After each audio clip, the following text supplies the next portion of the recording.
Bienvenue sur Together Women Rise, le podcast qui met en lumière les parcours de femmes qui se sont hissées à des postes de direction. Je suis Cécile Meunier, votre hôte, et dans chaque épisode, nos invités partagent les défis qu'elles ont affrontés et surmontés en tant que femmes et leaders. Plutôt qu'une recette universelle de réussite, je vous invite à créer la vôtre, en apprenant des expériences de celles qui ont déjà parcouru ce chemin. Vous entendrez des récits sincères et des conseils concrets pour guider votre carrière et votre vie personnelle. Que vous visiez une promotion, cherchiez de l'inspiration ou ayez simplement besoin de vous rappeler que vous n'êtes pas seul, Together Women Rise est votre espace pour rêver, oser et grandir. Bonjour et bienvenue Catherine, merci d'être avec nous aujourd'hui. Je suis super heureuse qu'on prenne ce temps pour parler d'un sujet essentiel mais souvent sous-estimé, qui est l'impact du choix de son partenaire de vie sur sa carrière. Et donc, tu es une femme qui a su, entre autres, se hisser à un poste de PDG chez Ikea, mais pas seulement. Et puis surtout, tu as réussi à concilier tes aspirations personnelles, dont familiales. Et c'est ça là-dessus que ça nous intéresse, c'est vraiment de voir comment ton expérience peut nous parler à toutes. Donc, mais avant de rentrer dans le vif du sujet, j'aimerais que tu te présentes aussi bien ton côté leader que femme à travers 3 objets ou 3 chansons, enfin, de la manière que tu le souhaites, les symboles qui te représentent. Écoute, merci pour cette invitation déjà.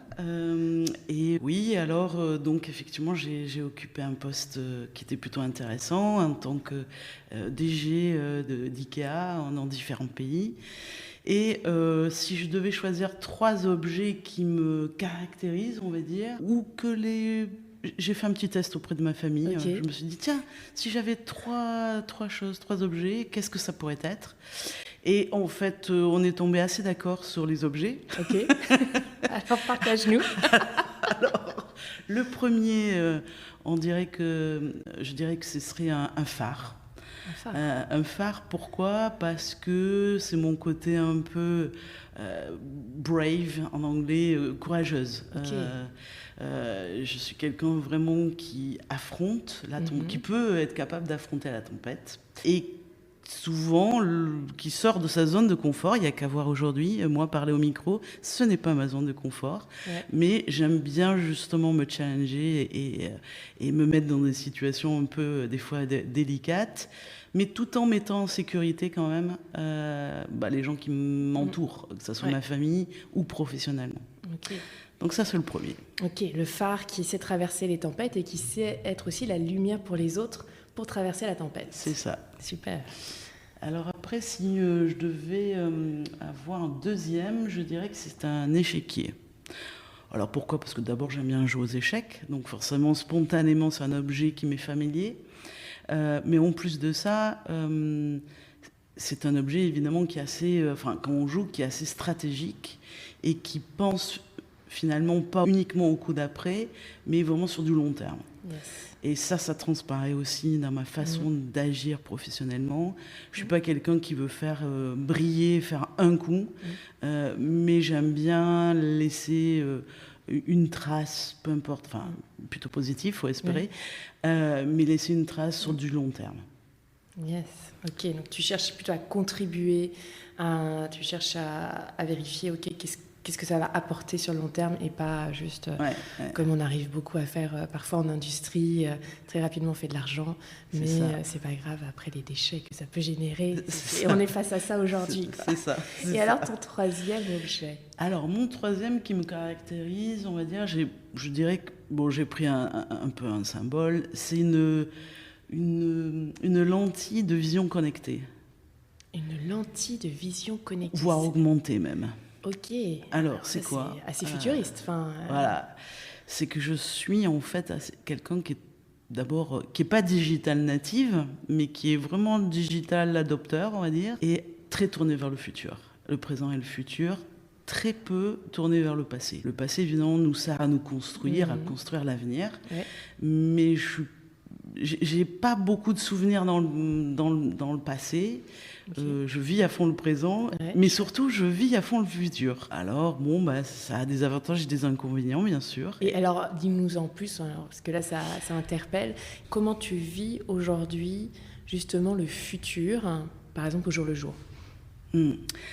Alors, j'ai toujours pensé depuis tout temps que tout ce qui est innovation au sens large, digital, pas digital, innovation, ça doit servir l'intérêt de l'homme et de la femme. Une innovation qui ne sert pas cet intérêt-là, pour moi, n'est pas une innovation. Donc, partant de ce principe-là, ça doit améliorer la vie des gens. Okay. Donc, je suis toujours partie sur ça. Et depuis toujours, finalement, j'ai été attirée par l'innovation, même au tout début de ma carrière. Je n'étais pas encore chez Ikea. Évidemment, j'étais loin d'être DG chez Ikea. Et j'ai commencé dans une start-up en même temps qu'Ikea, en parallèle en fait, où c'était un chercheur qui avait inventé à l'époque, il y avait un brevet, et qui avait inventé à l'Anvar de l'antibruit actif. C'est-à-dire l'antibruit passif, c'est ce qu'on peut mettre comme isolant, et l'antibruit actif, c'est électronique. Okay. Donc il était précurseur des casques audio, des cancel noise qu'on a dans les casques audio. Et donc on a travaillé ensemble et j'étais attirée par son invention à l'époque. Et je suis pas ingénieur de formation, donc moi là, ma partie c'était plus la partie business. Et on s'est associés, on a commencé à travailler ensemble pendant quelques années. En parallèle d'IKEA. Et voilà. Et donc, j'ai fait ça dans toute ma carrière. C'est-à-dire que j'ai innové, même en étant dans une grosse société avec un concept fort, j'ai réussi en fait chaque fois à amener ma petite touche d'innovation, qui n'est pas forcément une révolution en soi, mais qui a porté une révolution au sein de l'entreprise. Et alors, est-ce que tu pourrais nous donner un exemple concret justement pour inspirer ? Comment on peut apporter de l'innovation, comme tu dis, c'est des petites touches, parce qu'effectivement, les gros bateaux, il y a déjà une grosse culture, il y a des gros process. Qu'est-ce que tu as apporté, toi, concrètement, un ou deux exemples, justement, d'innovation, malgré ce cadre ? Alors, je vais prendre plutôt des exemples plutôt les plus récents, on va dire. Quand j'apporte une innovation, je l'ai dit, c'est pour améliorer quelque chose. Alors là, en l'occurrence, un service client. L'exemple que je prends. Et c'est souvent basé, pas d'une feuille blanche, c'est-à-dire c'est souvent basé d'une observation que j'ai eue ailleurs et j'ai transposé ça dans l'entreprise dans laquelle je travaillais. Alors là, c'est tout simple. Un jour, je déjeune avec, il se reconnaîtra, le DG de McDonald's en Belgique à l'époque, et il me dit, nous, on a mis en place, là, ça y est, on a mis en place des écrans digitaux dans nos McDo. Il faut commander maintenant, à partir de maintenant, sur les écrans. Alors, je lui pose quelques questions, et puis là, j'apprends qu'il augmente, grâce à ces écrans, aussi son chiffre d'affaires, que les clients sont contents, que les collaborateurs sont contents, et que c'est un win-win sur toute la ligne. Donc en fait, j'ai transposé cette idée, j'ai copié, on va être honnête, cette idée chez Ikea. Sauf que ça a été une révolution chez Ikea. Parce que le concept est fort, que chaque magasin doit être pareil, qu'il ne s'agit pas de bouger quoi que ce soit au niveau du concept. Donc il m'a fallu quand même me battre pendant quelques années, 2 ans exactement, pour convaincre Ikea au niveau global de pouvoir juste essayer. Ce qu'on a fait. Et je me rappelle, on a essayé dans le magasin de Gand en premier. On était cachés, c'est bien le mot, mais on observait les premiers clients qui allaient toucher leur écran. Mais en fait, pour les clients, c'était normal. Ça faisait déjà des années que chez McDo ou ailleurs, il y avait cet écran digital. Mais pour Ikea, c'était une révolution. Et donc, on a mis en place dans un magasin, et puis 8 magasins, et puis maintenant, c'est dans le monde entier, Ikea. Ok, super. C'est un bel exemple qui montre que, en fait, il faut déjà sortir. Il faut aller sortir pour aller s'inspirer ailleurs, pour pouvoir après ramener les idées, et aussi qu'on n'a pas besoin de tout recréer. Quand la roue est déjà créée, allons l'utiliser. Exactement, voilà. Exactement. Et donc, c'est aussi ça, faire preuve de stratégie et d'innovation. C'est pas forcément de tout recréer, quoi. Et maintenant, dans cet épisode, on va explorer donc comment, en tant que femme... Alors, je sais que côté francophone, on a quand même un problème avec le mot ambitieuse. Mais voilà, quand on a envie de faire carrière, positivement d'ailleurs, Donc comment, quand une femme elle a envie de faire carrière, comment on peut construire une carrière épanouissante tout en gérant la dynamique d'un couple, voire d'une famille. Et donc surtout, on va parler de ce que ça signifie d'avoir un partenaire qui est un véritable allié dans la réussite de nos projets professionnels. Du coup, on va aborder les défis, parce qu'il y en a toujours, et aussi les leçons que tu en as tirées. Est-ce que ça te va, Catherine ? Écoute, oui, impeccable, Alors, un beau programme. C'est parti, alors parlons de ton mari. Est-ce que c'est OK si on donne son prénom ? Oui, bien sûr, Michel. Michel, alors voilà. Donc, en quoi dirais-tu que Michel a été un allié important dans ta carrière ? Alors, je dirais que déjà, nos relations sont basées sur la confiance. Alors, ça paraît évident, mais qu'est-ce que veut dire la confiance ? C'est quoi ? Déjà, je pense qu'il a une très, très grande confiance en moi. Et tellement grande confiance, des fois, plus que moi, je peux avoir confiance en moi-même.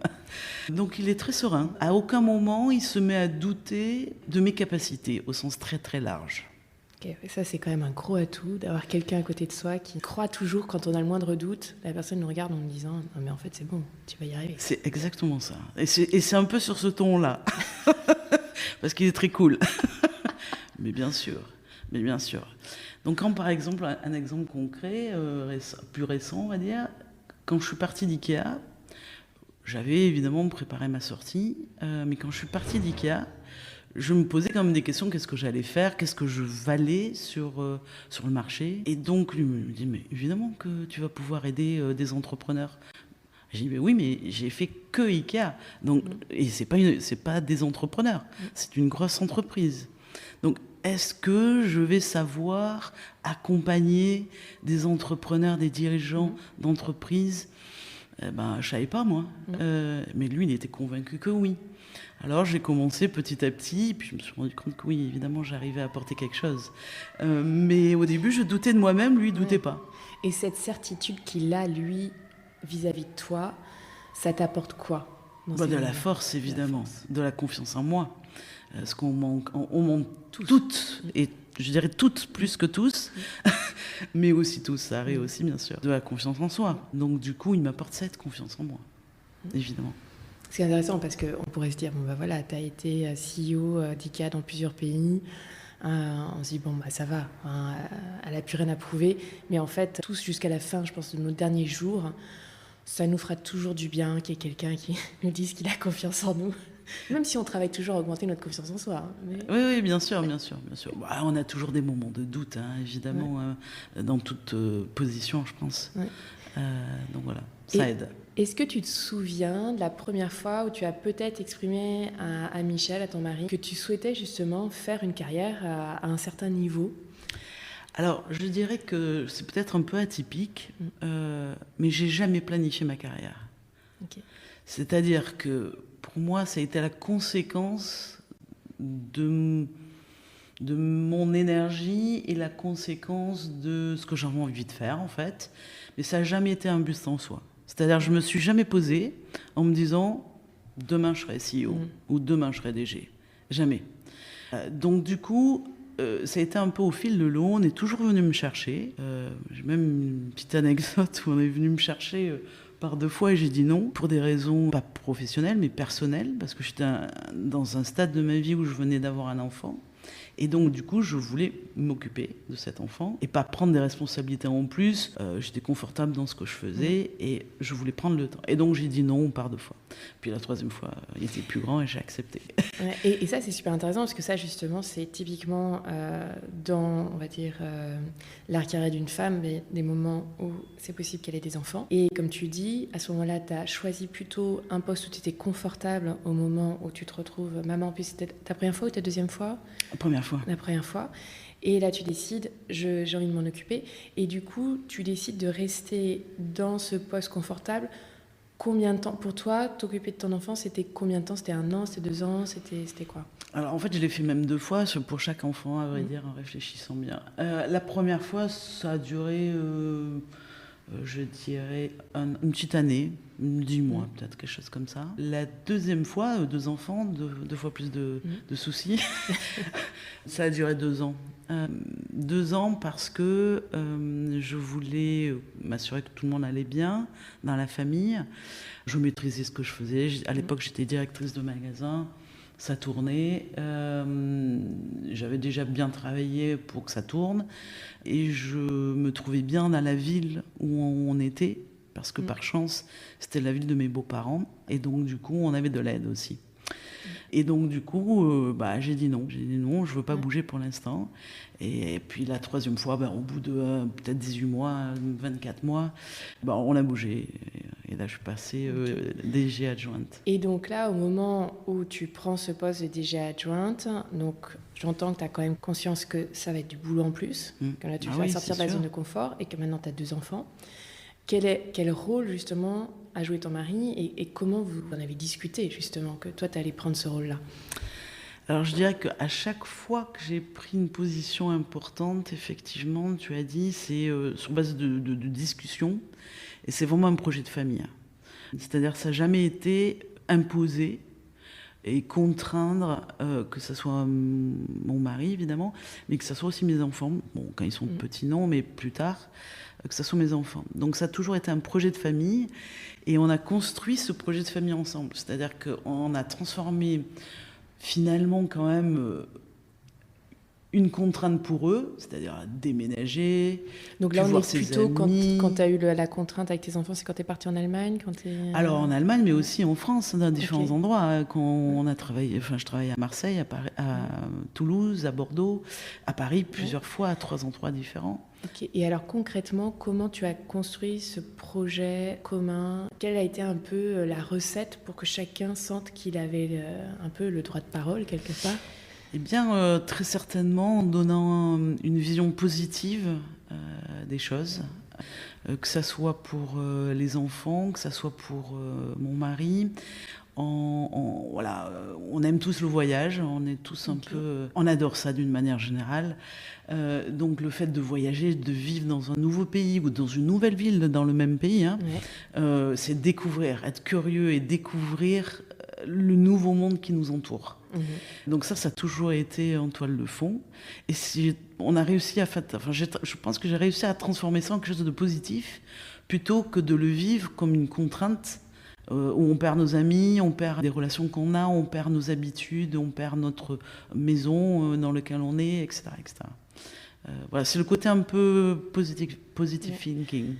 Et pour comprendre quel était l'impact pour ton mari, lui, sur sa carrière, parce que c'est pas encore un enfant, hop, on peut changer d'école.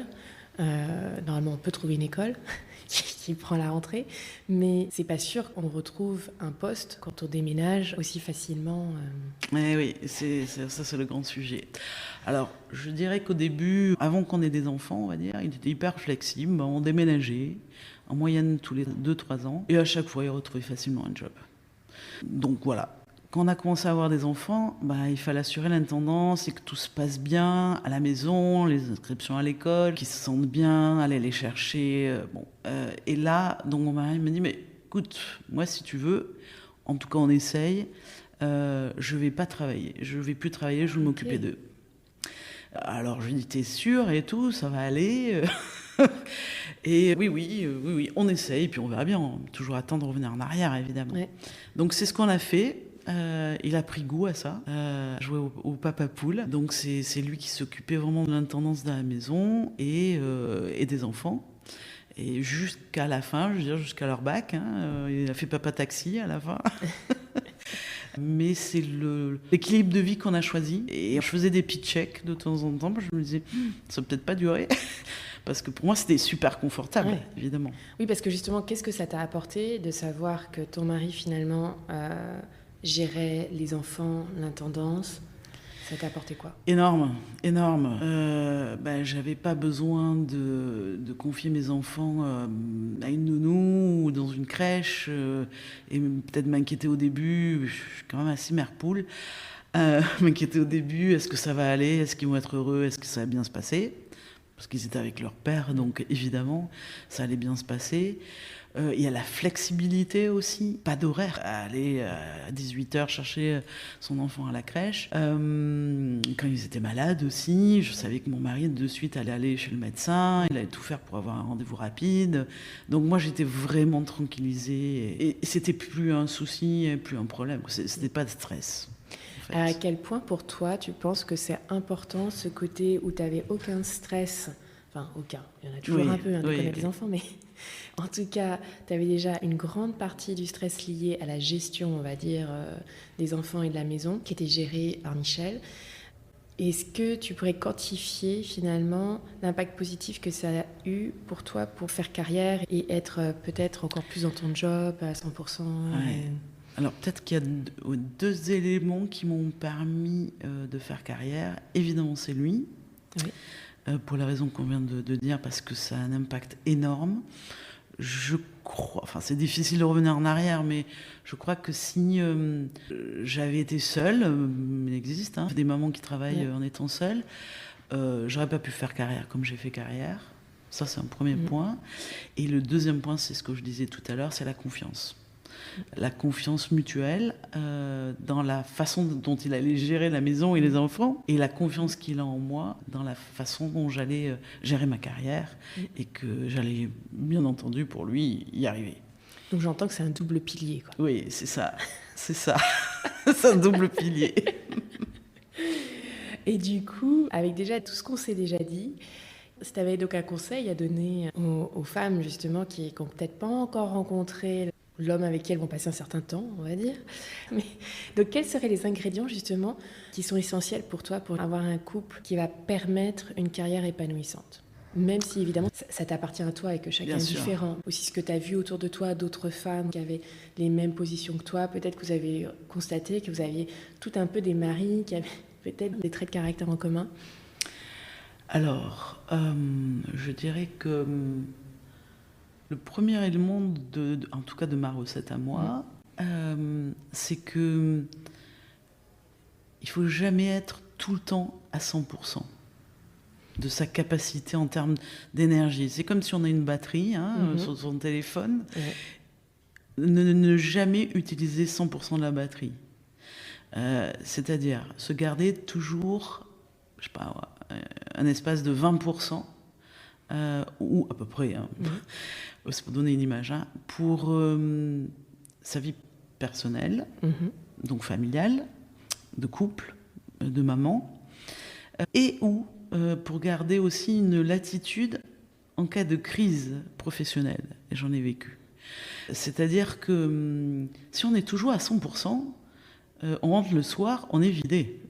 Alors évidemment, ça peut arriver, ça m'est arrivé plein de fois, évidemment, mais il ne faut pas que ça dure dans le temps. Au burn-out, clairement. Donc en fait, il faut toujours se garder un espace de 20% où on n'est pas à fond, en fait. Alors c'est facile à dire. Là, on dit, ok, pour toutes les femmes, et Dieu sait qu'on sait qu'il y en a beaucoup de femmes perfectionnistes. Et dans ce côté-là, non, mais moi, il faut que je sois professionnelle. Je ne veux pas...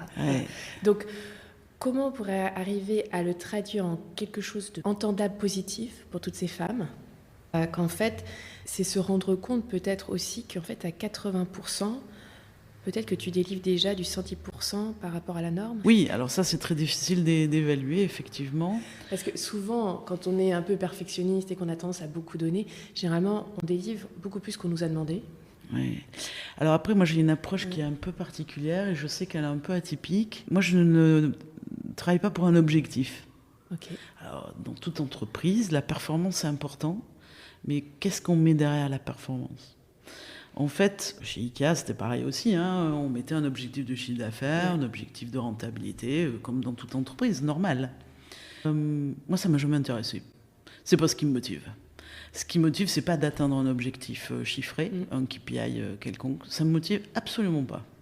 Moi, ce qui me motive, c'est de tout faire pour améliorer quelque chose et bouger les lignes. Donc, après, on atteint ce KPI, on atteint ce chiffre d'affaires, cet objectif ou pas, mais on a bougé les lignes et on a fait un pas en avant ou 2 pas de préférence. Mais on a fait quelque chose. Donc, me fixer un objectif chiffré, ça n'a jamais été un élément motivateur pour moi. Et pourtant, tu en as eu chaque année. Et pourtant, j'en ai eu chaque année des dizaines. Mais justement, c'est comme un sportif. Un sportif qui se fixe un objectif de dire je vais faire un marathon en X heures. Il est tellement focus sur son objectif qu'il pourrait très bien se doper finalement pour y arriver. Ou un étudiant qui va dire il faut absolument que j'ai ce diplôme-là et qui pourrait la veille ou l'avant-veille faire du bachotage pour y arriver. Alors il y arrive. Mais est-ce que pour autant il a appris ? Non. Est-ce que pour autant le sportif est en bonne santé ? Non, parce qu'il s'est dopé. Ce que j'entends, c'est qu'en fait, tu as réussi, toi, à chaque fois, à le relier finalement à tes valeurs et à donner un sens pour toi. C'est ça. Et du coup, après, tu agissais par rapport au sens que ça avait pour toi. Et donc, tu restais intègre envers toi-même. Et du coup, là, tu mettais en place ton propre moteur, même si à l'époque, peut-être, tu n'avais pas des managers qui savaient ce qui était moteur pour toi, mais toi, tu faisais toi-même le travail, quoi. C'est ça. Bon, après, j'ai toujours eu beaucoup de chance de m'entourer de gens très compétents. Ouais. Donc ça, c'était évidemment, ça aide. Oui, moi, l'objectif, c'est pas ce qui me motive. Ce qui me motive, c'est bien faire les choses. J'ai entendu apprendre. Que les personnes autour de moi soient motivées, engagées, et elles sont souvent, la plupart du temps, beaucoup plus compétentes que moi dans leur domaine, et que l'alchimie se fasse. Et alors là, en fait, ce qui se passe en général, c'est qu'on dépasse l'objectif. Et c'est ça qui est magique, et c'est ça qui m'intéresse, en fait. C'est de dépasser l'objectif, finalement, en ne recherchant pas le fait de l'atteindre. Mais en le liant plutôt à ce qui t'anime profondément et donner du sens derrière des chiffres. C'est ça. Et ça, je pense que c'est une vraie clé, je pense que pour tout leader, de l'entendre, parce que c'est aussi ce qu'une équipe a besoin pour après être engagée, comme tu viens de le dire. Ouais. Alors, on est quand même formaté dans une société où la recherche de l'objectif est partout. Et tout est normé, tout est avec des KPI, que ce soit professionnel ou personnel. Et très certainement qu'il faudrait qu'on sorte un peu plus de ce côté performance. Il y a une grosse pression à ce niveau-là. Mais donc, tu disais ça, c'était ton premier ingrédient, donc déjà de ne pas être à 100% dans le boulot, mais à 80% et avoir cette marge qui permet de survivre aux crises, de donner la partie à la famille. Quel autre ingrédient pour toi est essentiel pour avoir un bon partenaire, enfin en tout cas un couple qui fonctionne? Alors après, ça dépend un peu les caractères de chacun, mais moi je suis très organisée et beaucoup dans l'anticipation. Donc le fait d'être organisé, ça rend la vie, à mon sens, beaucoup plus facile que de réagir dans le stress et faire tout à la dernière minute. Mais bon, après, c'est ma façon de voir les choses. Et quand tu parles d'organisation, concrètement, tu t'organises dans quoi ? Alors, dans beaucoup de choses. Dans ma vie personnelle, je m'organise même pour prendre des vacances. Je ne suis pas du style à réserver la veille pour le lendemain. Parce que j'apprécie le fait de m'organiser et de vivre avant les vacances, le projet de vacances. Mais alors du coup, on est sur quoi ? Tu l'as prévu 1 an avant, 6 mois avant, 3 mois avant ? Alors ça c'est variable, je dirais que c'est minimum 6 mois. Ok, on est quand même sur une... Oui, c'est quand même de la belle prévision. Bon, après, cela dit, le ski, t'as intérêt, sinon t'as rien. Oui, et puis je me dis que t'as plus de choix. Dans les réservations, tu as plus de choix. Et puis j'aime bien étudier, voir. C'est mon côté un peu... Voilà, mon moment où je suis dans ma bulle, où je vais étudier quel est le meilleur endroit où on pourrait aller, dans quel contexte, qu'est-ce qu'on pourrait faire. Alors je ne vais pas jusqu'à organiser le resto et ce qu'on va manger, faut pas exagérer. Mais au moins un toit, une voiture, un pays évidemment, et après on voit sur place. Là, ce qui est intéressant, c'est comment tu fais le choix par rapport à ton mari et tes enfants. C'est toi un peu qui as décidé, bon, dans l'année prochaine, on va tous en Croatie. Ou est-ce que tu fais un peu un brainstorming familial ? Comment ça se passe ? Alors, au départ, c'est plutôt moi qui me dis, on pourrait aller là ou là. Et puis après, on en discute. Et puis, naturellement, on se dit, voilà, c'est pas mal. Bon, après, je connais bien leur goût, on se connaît bien, évidemment. Je ne veux pas leur proposer quelque chose qui va à l'encontre de... Et tu restes moteur un peu sur la direction. Et est-ce qu'il y a d'autres domaines de vie où c'est moins toi qui es moteur ? C'est une bonne question. Oui. Alors, oui. Surtout dès qu'il s'agit de faire quelque chose. C'est-à-dire, je peux avoir des idées, je peux avoir une destination, je peux avoir des idées pour décorer la maison, par exemple. Dès qu'il faut passer à l'action, aller acheter un canapé, aller acheter une lampe, aller acheter ou faire ou bricoler. Alors là, c'est vraiment pas mon truc, quoi. Et mon mari est parfait pour ça. Mais du coup, par exemple, si on reprend le canapé, du coup, tu as juste dit j'ai besoin d'un canapé et j'aimerais à peu près ce style-là. Mais si lui, après, il va faire toute la tournée des magasins et qu'il revient avec le canapé, t'es OK. Tu l'as pas choisi, t'es OK. Ah non, alors peut-être pas jusqu'au bout. Sur cet exemple précis, sur d'autres exemples, oui. Ouais, non, mais là, j'ai une sensibilité quand même à la décoration. Non, mais c'est pour ça. Je suis sûre que le paquet de pâtes, tu t'en fiches de quelle est la marque. Oui, non. Alors, ça, c'est très vrai sur des achats d'électroménager, par exemple. Oui, ça, alors là, oui, pas de problème. Sur la décoration, j'aime bien quand même avoir mon mot à dire. Bon. Donc finalement, tu y vas au magasin avec lui pour choisir. Oui, j'y vais. Oui. Mais c'est pas moi qui suis moteur. Ok, c'est lui qui va aller se dire. C'est lui qui est dans le lead, comme on dit. Ok. J'allais dire, là, elle nous fait un total lâcher prise. C'est ça. Ah ouais. Non. Ok. Et pour revenir à ton couple, outre la gestion de l'ambition, parce que là aujourd'hui, ton mari, donc, comme tu dis, il a terminé à faire le taxi pour les grands, quoi, hein, quand ils sont adolescents, qu'il faut les amener à droite à gauche. Aujourd'hui, lui, il a pu retrouver un boulot. Quelle est sa carrière? Il est content de sa carrière. Qu'est-ce que t'en dirais? Enfin, même si tu parles pour lui, hein, bien sûr. Oui, bien sûr. Oui, donc les enfants sont grands, ils sont toujours quand même en train d'étudier, mais qui vient de finir, puis il y en a une qui étudie toujours. Donc mon mari s'est remis à travailler et d'un commun accord, on a décidé c'est surtout lui, a décidé qu'il travaillait en intérim pour avoir la liberté. Parce que donc moi j'ai quitté mon poste de DG chez Ikea, maintenant j'accompagne des dirigeants d'entreprise. Et j'ai cette liberté d'indépendante. Donc il était un peu hors de question pour nous de revenir à ce que lui ait un travail fixe et moi avoir cette liberté. Donc du coup il a sa liberté aussi finalement, puisque quand il ne veut pas travailler, il ne travaille pas. Okay. Donc on fait quelque chose. Et je ne sais pas si tu es au courant, mais par exemple on voit souvent quand les femmes ont suivi pour le coup leur mari en expat, etc., qui ont beaucoup bougé pour la carrière, c'est assez difficile pour une femme après une coupure de 10-15 ans, finalement de retrouver un boulot, et surtout un boulot intéressant, on va dire. Pour lui, boulot intéressant, qu'est-ce que tu dirais? Est-ce que ça a été facile? Ça a été pas facile après une coupure? Lui, il a fait une coupure de combien d'années? 23 ans. Ah oui. Donc, c'est une belle coupure. Oui. Alors, est-ce que ça a été facile? Il m'a étonnée parce que ça a été finalement facile. Oui, pour lui. Il est très courageux aussi. Il s'est vite remis dans le bain. Alors, il fait quelque chose qui le passionne pas, mais enfin, il se prend au jeu quand même.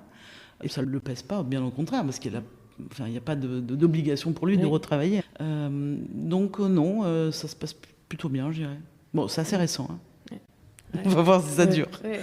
Donc tu me dis, il n'est pas passionné, mais est-ce que c'est au niveau, on va dire, par rapport à la carrière qu'il a quittée il y a 23 ans, est-ce que le poste est moins intéressant et autant intéressant? Parce que évidemment, ça doit être différent, mais est-ce qu'il a perdu ou... Oui, il est moins intéressant. Il est quand même moins intéressant. Oui, pour être honnête, oui. Il ne fait pas tout à fait ce qu'il faisait dans sa branche, en fait.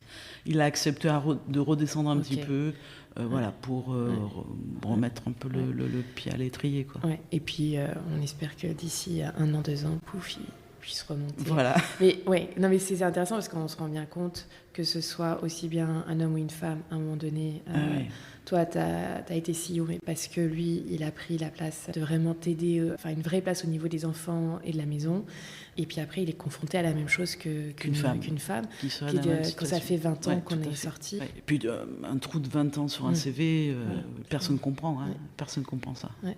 Maintenant, si on regarde le regard des autres sur ton choix de couple, Donc, il y a 2 choses pour moi. Il y a, d'une part, on va commencer par justement le regard que les personnes ont eu sur votre couple, que c'était toi qui travaillais et c'était lui qui ne travaillait pas.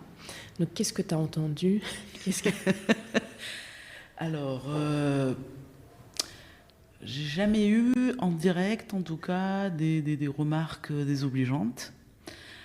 Par contre, concrètement, ça a été un peu compliqué parce que, bon, évidemment, c'était lui qui allait chercher les enfants à l'école, avec beaucoup de mamans.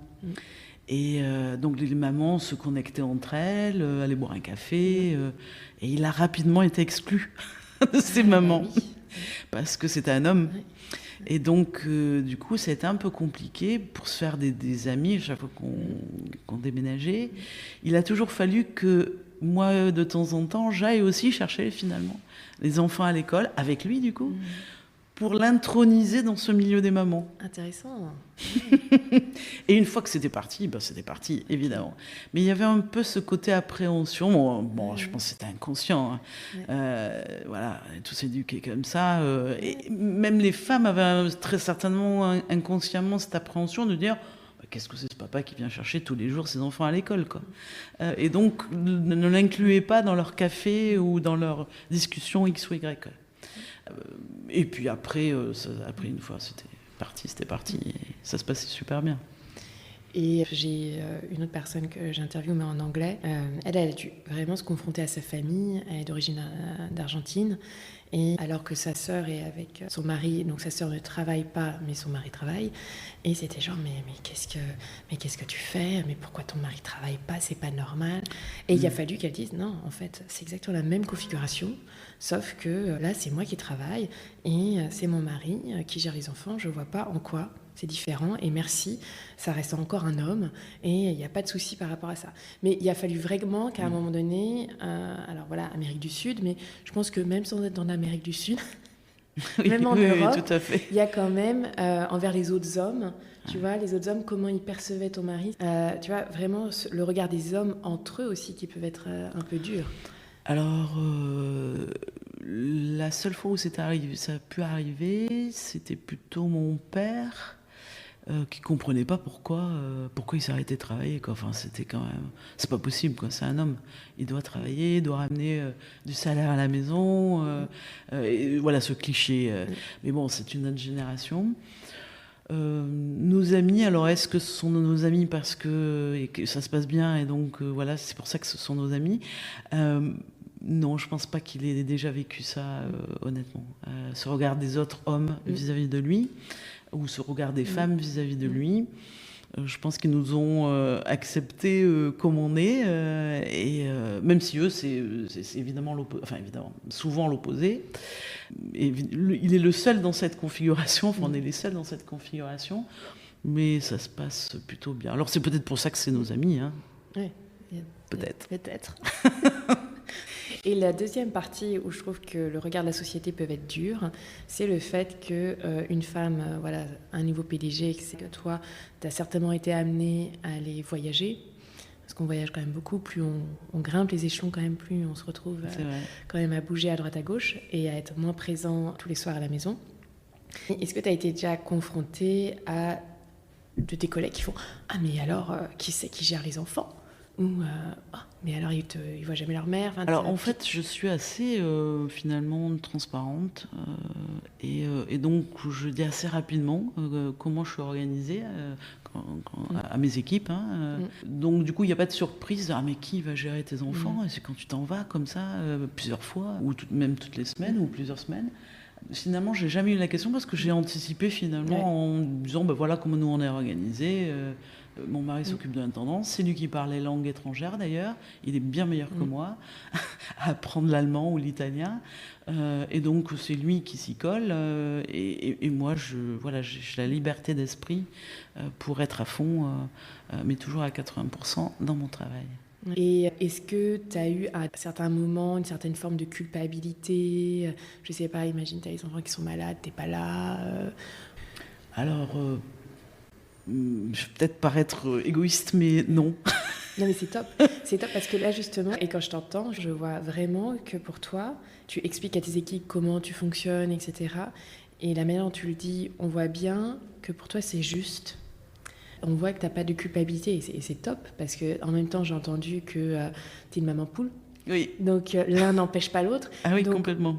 Qu'est-ce que la maman poule, elle a mis en place pour avoir justement une tranquillité d'esprit qui te permet après d'être super forte au boulot? Ouais. Alors, c'est peut-être effectivement de la transparence au travail et dans le couple aussi, hein, et de l'authenticité. On en parle beaucoup, hein, c'est un mot, je sais, qui est beaucoup galvaudé maintenant, mais c'est très important. Hein, c'est-à-dire, on est qui on est et on ne va pas changer. Alors, on peut s'améliorer, mais pas changer fondamentalement. Donc, il faut s'accepter, il faut bien se connaître aussi, hein, ça c'est super important. J'ai eu la chance aussi, grâce à l'entreprise dans laquelle je travaillais, de pouvoir faire plusieurs séminaires, plusieurs formations pour bien me connaître et pour pouvoir appliquer ce que j'avais vu sur la partie théorique sur le terrain.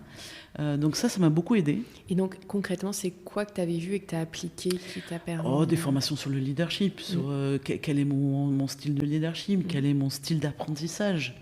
Ça m'a beaucoup éclairé en fait. Alors c'était un petit peu l'étincelle et il fallait continuer derrière. C'est pas parce qu'on fait une formation que ça fait tout. Hein. C'est pas en une semaine ou 2 semaines. Et donc c'est vraiment une étincelle. Et j'ai fait la dernière d'ailleurs que j'ai fait faire à mon équipe avant de partir.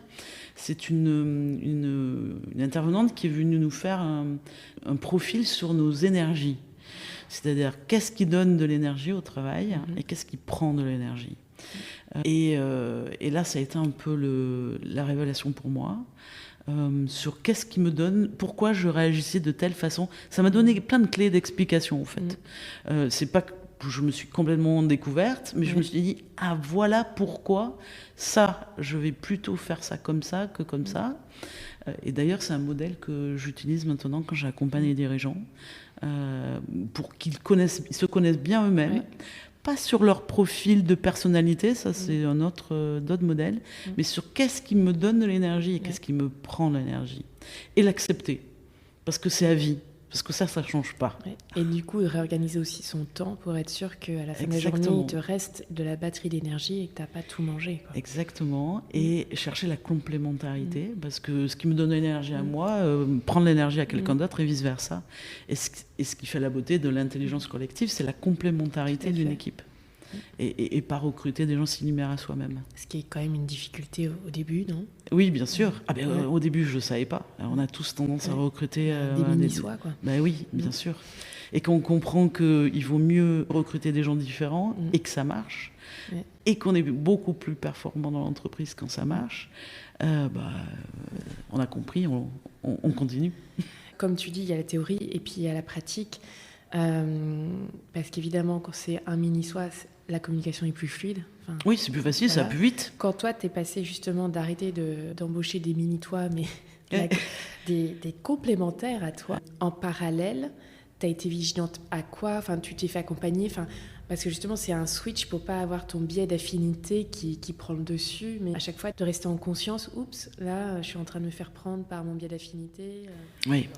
Alors en fait, on a quand même une base de valeurs qui devrait être commune, même si toutes ne sont pas communes, mais quand même, il faut qu'il y ait un ancrage quand même.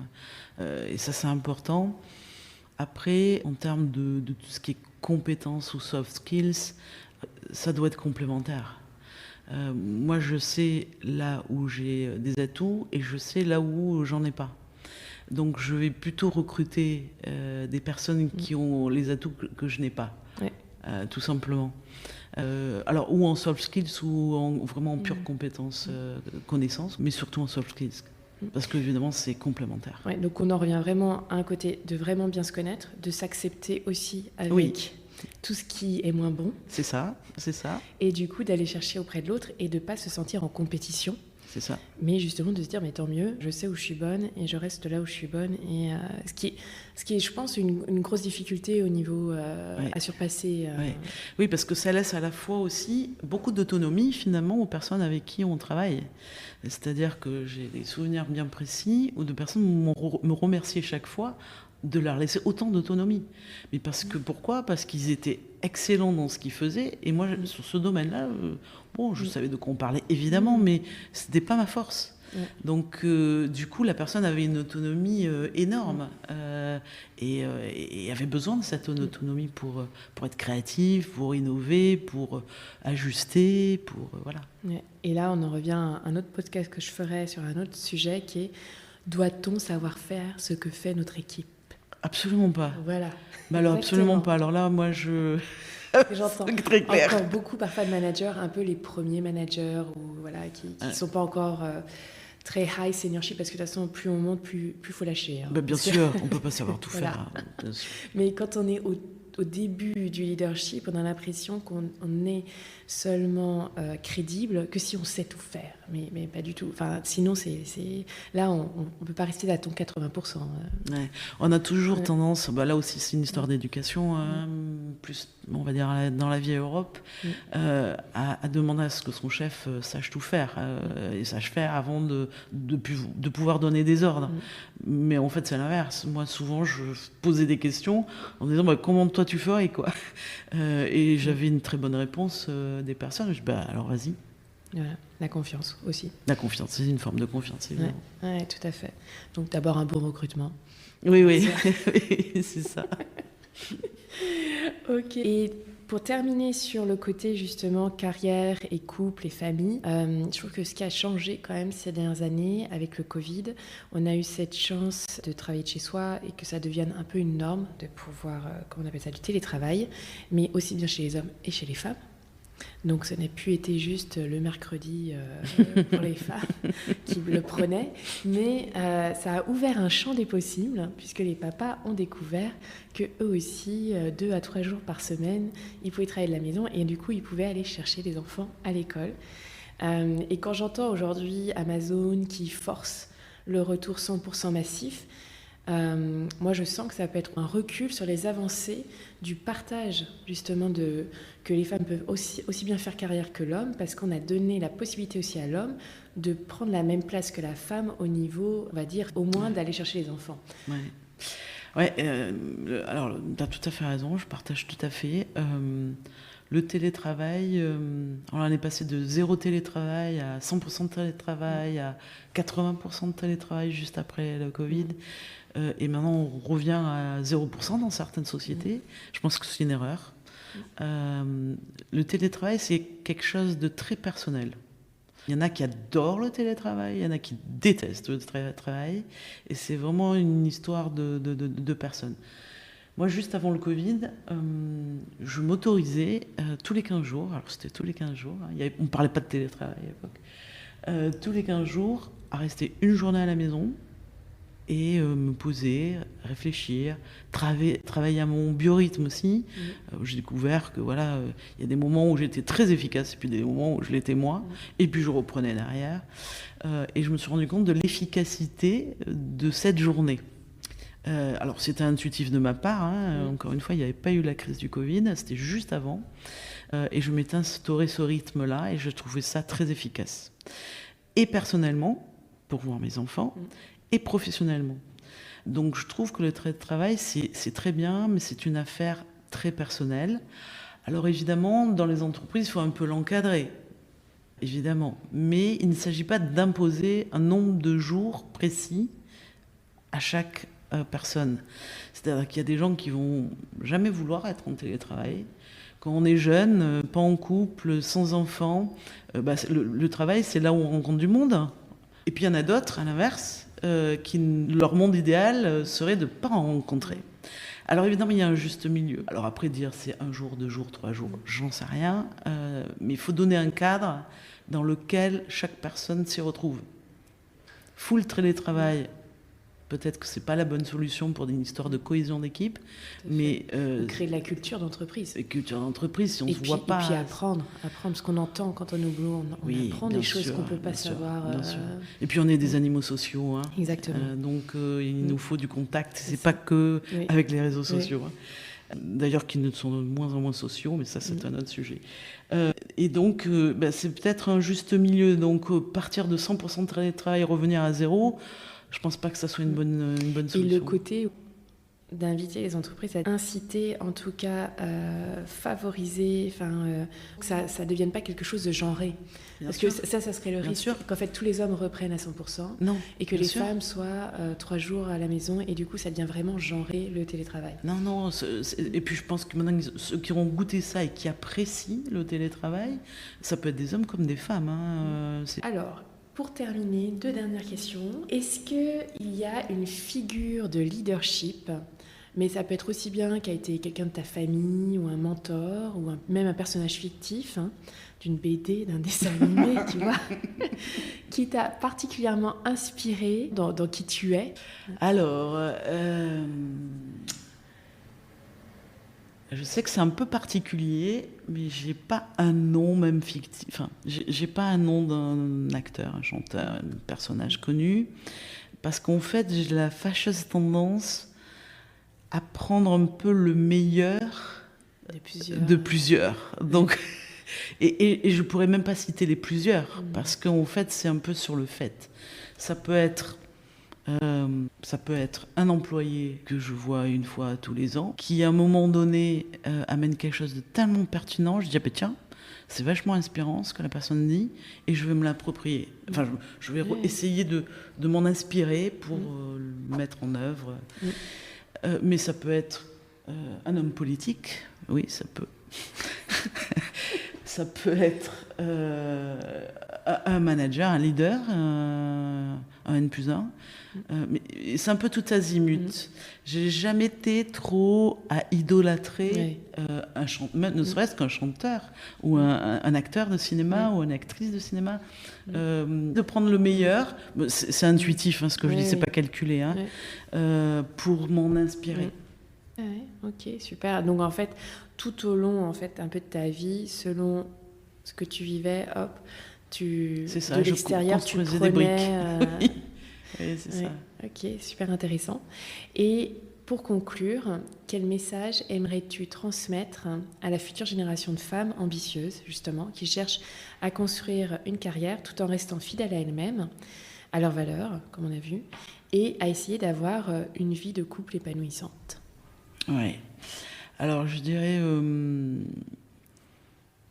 ça doit être basé, si je prends ma propre expérience, sur une confiance mutuelle avec son partenaire. Donc, j'ai bien dit mutuelle, pas que dans un sens. Ça ne sert à rien de vouloir être absolument performante dès le premier jour et d'être perfectionniste au point de tout mettre son énergie dans une seule activité qui est son activité professionnelle. Et je dirais que le 3e point est se garder donc ces 20% là. Et peut-être juste pour qu'on ait des tips, des conseils, c'est quoi tes garde-fous pour être sûr que tu gardes tes 20%? Ouais, alors ça c'est une bonne question. C'est en me connaissant moi-même que j'ai pu affiner ça et me dire mais 20%, quels sont les signaux qui me font dire attention. Là tu es en train de manger tes 20%. J'en ai un qui est infaillible, je dirais, mais bon, je ne l'ai pas découvert au tout début, c'est avec le temps. C'est que j'ai très facilement une bonne capacité à m'endormir. Même quand j'ai des soucis, peu importe lesquels. Par contre, quand j'ai un sommeil très agité, ça veut dire qu'il faut que je lève le pied. C'est-à-dire que je me réveille plusieurs fois dans la nuit, je me rendors, mais et du coup, le matin, je suis épuisée. Forcément, j'ai pas eu un sommeil réparateur. Donc ça, c'est mon petit signal, là, où je me dis, oula, il faut lever le pied. Donc, lever le pied, il y a 1000 façons de lever le pied, évidemment. Quand on a une équipe, c'est facile. On délègue plus, évidemment. On reporte, on fait un peu un tri dans nos priorités. Qu'est-ce qui est vraiment urgent et important, qu'est-ce qui est urgent uniquement ou qu'est-ce qui est important ou pas important du tout. Et qu'est-ce que tu répondrais justement à quelqu'un, parce qu'on l'entend souvent, vraiment en coaching je l'entends souvent, genre ah non mais là tout est important, non mais là j'ai pas le choix. On a toujours le choix. J'accompagne pas mal de personnes. Il y a une matrice qui s'appelle, certains la connaissent, la matrice d'Eisenhower, inventée par M. Eisenhower, qui justement croise ce qui est important, ce qui est urgent. Et de là, on arrive à tirer des priorités et on se concentre sur les priorités. Et des fois, on dit, ça on ne fait pas. On accepte de ne pas faire. Ça, c'est dur. C'est le plus dur. Hein. C'est la case dans la matrice qui est le plus dur. De dire ça, eh bien, tu sais quoi ? On ne le fait pas. Ok, donc voilà. Donc le plus gros conseil, être capable à un moment donné, et ça ne sera pas les premières années, mais au fil des années, être capable de dire ça, on ne le fait pas, et c'est le mieux. Oui. Il faut s'écouter. Il faut s'écouter. On ne s'écoute pas assez, en fait. Plus on s'écoute, plus on se comprend. Et plus on se connaît. Surtout quand on est jeune, forcément, on débute, je vois mes enfants, on fait tous pareil, hein, on passe tous par là. Et puis on a beaucoup d'énergie quand on est jeune. Et on a beaucoup d'énergie, donc on se dit, c'est pas grave, on y va à fond. Ok, bien sûr, cette énergie, il faut la canaliser, il faut l'utiliser à bon escient, mais il faut s'écouter. Il y a des... Alors, peut-être donner un tips, il y a des tâches, des choses qui nous prennent de l'énergie. Comment on les identifie ? C'est en général ce qu'on reporte. Qu'on met dans la to-do list et on le reporte au lendemain, au surlendemain, la semaine prochaine, au mois d'après. Donc, et ça, il faut trouver une solution avec ces tâches parce qu'elles sont peut-être importantes, mais elles nous donnent zéro énergie. Donc, il faut trouver une solution.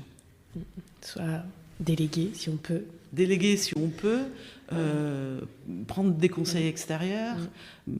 Il y a 1000 façons, se former aussi, se développer sur certains aspects. Voilà, il y a 1000 façons. Il faut trouver une solution sur ce qui ne donne pas d'énergie. Ok, super. On termine là-dessus sur l'énergie, que je trouve aussi un grand sujet. Oui. Eh bien, un tout grand merci, Catherine, pour ton honnêteté, pour tout ce que tu as partagé aujourd'hui. Et je suis sûre que beaucoup de femmes qui nous écoutent se retrouveront dans ton parcours, dans tes réflexions, dans tes conseils. Et je te souhaite alors une excellente journée. Merci beaucoup. À bientôt. Merci d'avoir écouté Together Women Rise. Si cet épisode vous a plu, pensez à vous abonner et à le partager avec vos amis. Votre avis compte pour moi. Alors n'hésitez pas à m'envoyer vos commentaires, vos idées de sujets ou de futurs invités. On se retrouve dans 2 semaines pour un prochain épisode. Et n'oubliez pas, plutôt que de rivaliser, soutenez les femmes autour de vous.